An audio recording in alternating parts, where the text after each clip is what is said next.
how do we clip up the hair as neat as possible? Okay. One, we need to use tension to fit inside the comb. Pull away through sections like this. Each time I'm open and closing my hand to retain that tension.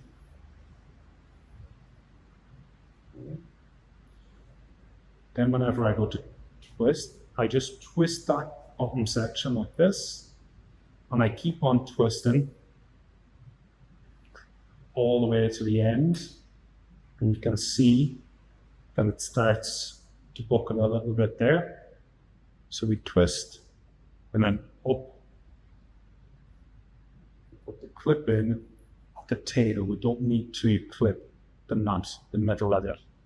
Okay, you can see nice tension everywhere, and it's nice and secure.